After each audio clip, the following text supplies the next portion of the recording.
이 개념이 궁금했다. 제103회 회개. 하나님의 수준과 차원에서 바라본 회개. 성경에는 회개하라, 천국이 가까이 왔느니라라는 말씀이 2번 나옵니다. 세례 요한이 마태복음 3장 2절에서 회개하라, 천국이 가까이 왔느니라라고 했고, 예수님께서 마태복음 4장 17절에서 회개하라, 천국이 가까이 왔느니라라고 하셨습니다. 그런데 세례 요한이 말하는 회개와 예수님께서 말씀하시는 회개가 용어는 같지만 그 의미는 완전히 다릅니다. 유대교의 원리, 즉 행위의 원리, 보상의 원리, 상벌의 원리에 익숙했던 사람인 세례 요한이 말하는 회개는 반성하고 후회하고 뉘우치고 참회하고 각성하라는 의미의 회개입니다. 그리고 이것이 오늘날 기독교인을 포함한 대부분의 사람이 생각하는 회개의 의미입니다. 다시 말해 기독교인을 포함한 대부분의 사람은 자신의 잘못을 반성하고 후회하고 뉘우치고 참회하고 각성하는 회개라는 행위를 해야만 구원을 받을 수 있고 천국의 삶을 살아갈 수 있다고 생각하고 있습니다. 그런데 기독교를 믿지 않는 일반인들이 그렇게 생각하는 것은 어쩔 수 없다고 하더라도 기독교를 믿는 사람들까지도 그렇게 생각하고 있다는 사실이 굉장히 놀라울 일이 아닐 수 없습니다. 왜냐하면 기독교에서 항상 하는 말이 구원은 하나님의 은혜로 받는 것이고 천국은 하나님의 은혜로 가는 것이라고 말하고 있기 때문입니다. 사랑의 하나님께서 은혜로 구원하시고 사랑의 하나님께서 은혜로 천국의 삶을 살아갈 수 있도록 해주신다고 말하면서 또 회개라는 것을 마치 전제조건처럼 운운하고 있는 것입니다. 여러분께 한번 여쭈어 보겠습니다. 회개에서 구원을 얻었다면 구원이 하나님의 은혜입니까? 나의 공로입니까? 회개라는 행위를 한 나의 공로입니다.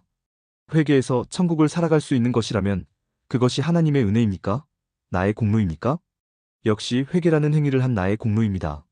즉 하나님을 사랑과 은혜의 하나님이라고 하지 말든가 회개라는 조건을 달지 않든가 둘 중 하나를 반드시 포기해야만 기독교의 논리가 서로 충돌하지 않는 것입니다. 어느 것을 포기해야 하겠습니까? 하나님의 사랑과 은혜를 포기해야 하겠습니까? 아니면 회개라는 조건을 포기해야 하겠습니까? 당연히 회개라는 조건을 포기해야 하는 것입니다. 하나님은 사랑과 은혜의 하나님으로서 하나님의 한량없는 사랑과 은혜로 말미암아 우리가 구원을 받았다는 것이 성경이 말하는 진리이기 때문입니다. 그러기에 당연히 회개라는 조건을 포기해야 하는 것입니다. 그런데 바로 이 지점에서 우리의 고민이 발생합니다. 왜냐하면 예수님께서도 마치 회개가 천국의 조건인 것처럼 회개하라, 천국이 가까이 왔느니라라는 말씀을 하셨기 때문입니다. 예수님께서도 반성하고 후회하고 뉘우치고 참회하고 각성하는 회개의 행위를 요구하는 것처럼 말씀하셨기 때문입니다. 이 말씀을 어떻게 이해해야 하는지가 우리의 고민이 아닐 수 없습니다. 여러분들의 궁금증을 조금이라도 빨리 해소해드리기 위해 결론부터 말씀드리자면 예수님께서 말씀하시는 회개하라는 반성하라, 후회하라, 뉘우치라, 참회하라, 각성하라는 의미가 아닙니다. 예수님께서 말씀하시는 회개하라는 돌아서라라는 의미입니다. 즉, 죄의 소속에서 벗어나 하나님의 소속으로 돌아서라는 의미입니다. 죄의 종에서 벗어나 하나님의 자녀로 돌아서라는 의미입니다. 죄의 마음으로 살아가는 것에서 벗어나 하나님의 마음으로 살아가는 것으로 돌아서라는 의미입니다. 죄의 원리로 살아가는 것에서 벗어나 하나님의 원리로 살아가는 것으로 돌아서라는 의미입니다. 다시 말해 죄를 취하며 살아가던 삶의 방향에서 완전히 벗어나 하나님을 취하며 살아가는 삶의 방향으로 완전히 돌아서라는 의미입니다. 그렇게 완전히 돌아서면 천국이 오고 천국의 삶을 살아갈 수 있다는 것입니다.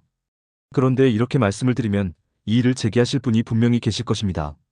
반성하고 후회하고 뉘우치고 참회하고 각성하는 것이 유대교의 행위의 원리에 근거한 것이라고 설명했는데 죄에서 돌아서서 하나님을 향하라는 것, 그것도 결국은 행위를 요구하는 것이 아니냐고 이 일을 제기하실 분이 분명히 계실 것입니다. 맞습니다. 이런 이의가 반드시 나와야만 합니다. 반성하고 후회하고 뉘우치고 참회하고 각성하는 것이 행위의 원리로서 천국의 조건이라면 죄로부터 돌아서라는 것도 역시 행위의 원리로서 천국의 조건이 아니냐는 이런 이의가 반드시 나와야만 합니다. 그런데 조금만 더 깊이 생각하시면 죄로부터 돌아서라는 예수님의 회개가 행위의 원리가 아니라는 것을 이해하실 수 있습니다. 한번 여쭈어 보겠습니다. 사람 중에 자신이 죄에게 사로잡힌 죄인이라는 것을 아는 사람이 있습니까? 없습니까? 없습니다. 죄라는 존재가 사람의 심정과 마음, 사람의 성품과 속성, 사람의 가치와 원리를 완벽하게 결박하고 있기에 사람은 자신이 죄인이라는 것을 알 수가 없습니다. 자신이 죄인이라는 것을 모르는데 죄에서 돌아설 수 있겠습니까? 없겠습니까? 없습니다. 자신이 죄인이라는 것을 모르는데 죄로부터 벗어나겠다는 생각을 하겠습니까? 하지 못하겠습니까? 하지 못합니다. 자신이 죄인이라는 것을 모르는데 죄로부터 벗어날 수 있는 방법을 찾아낼 수 있겠습니까? 찾아낼 수 없겠습니까? 찾아낼 수 없습니다. 그렇습니다. 죄인은 자신이 죄인이라는 것을 인식조차 하지 못하기에 죄가 문제인지도 모르고 죄에서 벗어나겠다는 생각도 할 수 없고 죄에서 벗어날 방법도 모릅니다. 그러기에 죄로부터 돌아서서 하나님께로 향하는 회개는 결코 일어날 수 없는 일입니다. 그것의 증거가 바로 구약입니다. 하나님은 사람이 죄인이라는 것을 깨닫고 하나님께로 돌아오도록 마치 스토커처럼 사람을 따라다니며 구약 내내 수고하시고 애쓰셨습니다. 그러나 사람은 끝내 돌아서지 않았습니다. 언제나 죄의 자리에 머물러 있을 뿐이었습니다. 아니, 오히려 시간이 흐를수록 사람에게는 죄의 간사함과 죄의 교활함만 더해져 갔습니다. 그래서 오신 분이 바로 예수님이십니다. 사람 스스로 죄에서 돌아서는 것은 불가능하다는 것과 사람 스스로 하나님을 향해 바르게 서는 것은 불가능하다는 것이 구약에서 증명되었기에 사람을 죄로부터 구원해 주시기 위해 예수님께서 오셨던 것입니다. 그 예수님께서 말씀하십니다. 회개하라, 천국이 가까이 왔느니라라고 말씀하십니다. 즉 죄로부터 돌아서라. 그러면 천국을 살아갈 수 있다라고 말씀하십니다. 그렇다면 죄로부터 돌아서라는 예수님의 이 회개가 사람 스스로 그렇게 하라는 명령이겠습니까? 아니면 예수님께서 죄로부터 사람을 돌아서게 해주시겠다는 예수님 자신의 역할, 예수님 자신의 책임, 예수님 자신의 사명을 선언하시는 말씀이겠습니까? 전자이겠습니까? 후자이겠습니까? 후자입니다. 사람 보고 스스로 죄에서 돌아서라는 명령이 아니라 죄로부터 반드시 사람을 돌려세워서 하나님의 나라, 즉 천국을 살아갈 수 있도록 만들어주시겠다는 예수님의 약속입니다. 명령처럼 되어 있지만 명령이 아니라 예수님께서 감당하셔야 할 약속의 선언입니다. 예수님께서 그 약속을 이루셨습니까? 이루지 못하셨습니까? 이루셨습니다. 십자가를 지시고 십자가 위에서 죽으시고 사흘 만에 부활하심으로써 죄를 물리치셨습니다. 그 십자가 사역으로 말미암아 여러분과 저는 죄로부터 돌아서서 하나님을 향한 존재, 즉 회개한 존재가 된 것입니다. 즉 예수님께서 말씀하시는 회개는 조건이 아니라 예수님의 십자가 사역의 결과가 되는 것입니다. 이렇게 말씀을 드려도 또 이 일을 제기하실 분이 계실지 모르겠습니다. 예수님의 십자가 사역 이후에도 사도행전 2장 38절 너희가 회개하여 각각 예수 그리스도의 이름으로 세례를 받고 죄 사함을 받으라. 그리하면 성령의 선물을 받으리니라는 내용처럼 베드로의 회개하라는 말이 등장하는데 그것을 어떻게 설명할 수 있겠느냐는 것입니다.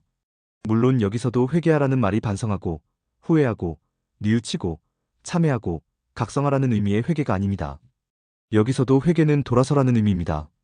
그런데 돌아섬의 의미가 조금은 다릅니다.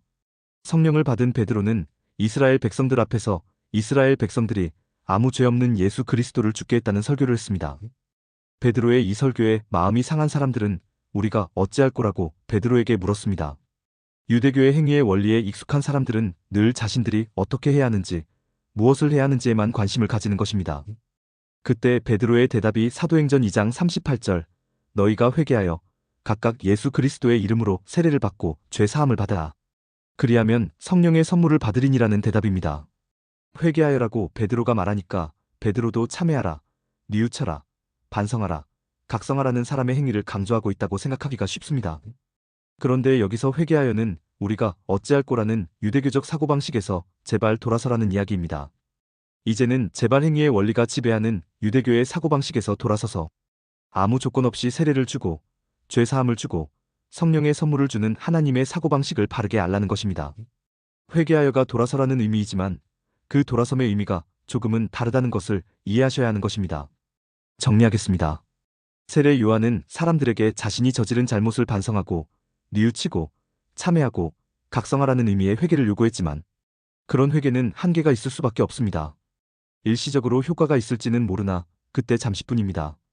사람이 근본적으로 달라지지 않으면 아무 소용이 없습니다. 그래서 예수님께서는 십자가 사역을 행하심으로써 죄를 향해 있던 사람을 하나님을 향해 돌아선 존재, 즉 회개한 존재로 만들어주셨습니다. 따라서 여러분과 저는 이미 회개한 존재가 되어 있는 것입니다. 이것을 아는 것이 너무나 중요합니다. 어떤 잘못을 했을 때 반성하고 후회하고 뉘우치고 참회하고 각성하는 의미의 회개보다 나는 예수님의 십자가 공로로 인하여 죄로부터 돌아서서 하나님을 향해 있는 회개한 존재라는 것을 깨닫고 인정하는 것이 너무나 중요합니다. 나는 근본적으로 달라진 사람이라는 것을 깨닫고 인정하는 것이 너무나 중요합니다. 그런 사람이 많으면 많아질수록 하나님 나라, 즉 천국은 우리에게 조금씩 조금씩 가까워지는 것입니다. 오늘 내용에 공감하셨다면 구독과 좋아요, 알림 설정 부탁드립니다. 하나님의 말씀을 바르게 전하는데 큰 도움이 될 것입니다. 평등하고 공정하며 정의롭고 행복한 세상을 이루는데 큰 도움이 될 것입니다.